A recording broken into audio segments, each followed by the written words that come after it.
जीती जागती ज़िंदगी के बीचों बीच 15 घरों पर मुश्तमिल 100 से ज़ायद लोगों का ख़ानदान ज़िली सदर मुकाम भक्कर से महज 20 किलोमीटर की दूरी पर नौतक के करीब बस्ती 16 में आबाद है। ख़ानदान के 100 अफराद में से 70 से 80 अफराद अंधे हैं, देख नहीं सकते। ख़ानदान के बाकी अफराद आँखों से भेंगे हैं तो कुछ अफराद ज़हनी माजूर हैं। ज़िंदगी की गाड़ी को धक्का देने के लिए आँखों से अंधे और भेंगे ये लोग करीबी भट्टे पर मट्टी से ईंटें बनाते हैं, लेकिन ख़ानदान का कोई भी फ़र्द, मर्द हो कि औरत, बच्चे हों या बूढ़े या कोई जवान, भीख नहीं मांगते। नज़र नहीं आता तो चलना भी मुश्किल है। डंडों की मदद से रास्ता तलाश करते हैं तो दीवारों को पकड़कर या फिर एक दूसरे के कंधे पर हाथ रखकर कतार बनाकर रास्ता सुझाया जाता है। बस्ती 16 के लोगों पर किसी भूत प्रेत या किसी आसेब का साया है या कोई बीमारी। ख़ानदान के लोग 5वीं पीढ़ी से अंधे हैं। पैदाइश से 25 साल की उम्र तक पहुंचकर आंखों का नूर खो देने वाला ख़ानदान अब तो 7 से 10 साल की उम्र में ही नाबीना हो रहा है।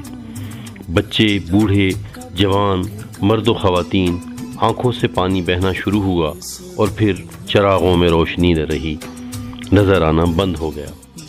आज से कोई 7 साल कबल 2012 में भक्कर के कसीरुल अशात अखबार थल टाइम्स ने सलीम आवान के कलम से नाबीनाओं की इस बस्ती का दुनिया से तारुफ करवाया। इस तारुफ को कौमी और बैनुल-अक़वामी मीडिया ने भी पिक किया।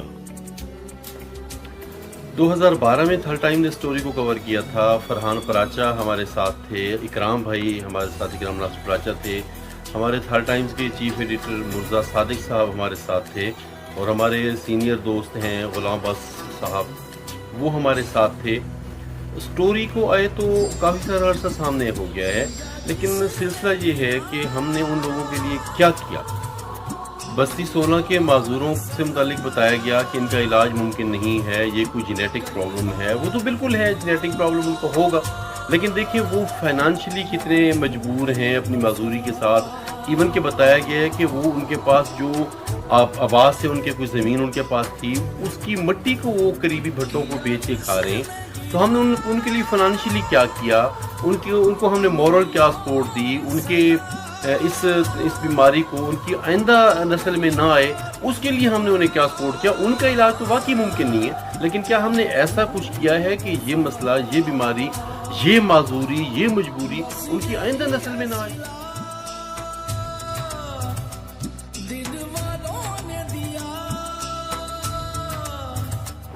सात साल हुए जिन नाबीनाओं के तारुफ को, लेकिन सवाल ये पैदा होता है कि इन नाबीनाओं के लिए किसी मजहबी तंजीम ने, किसी समाजी तंजीम ने, किसी NGOs ने किया है क्या?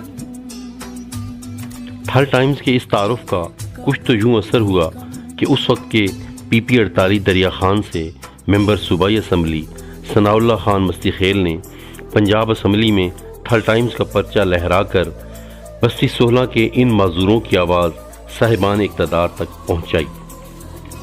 थल टाइम्स ने अपने तय कोशिश करके बैतुल-माल से माजूरों को माली इमदाद दिलवाई। नाबीना अफराद कहते हैं, हम तो अंधे हैं, लेकिन आँखों वालों को क्या हुआ? हमारी आँखें तो शायद कोई नहीं लौटा सकता, लेकिन सेहत व तालीम और ज़िंदगी की दीगर सहूलियात मुहैया करके हमारी ज़िंदगानियाँ आसान की जा सकती हैं।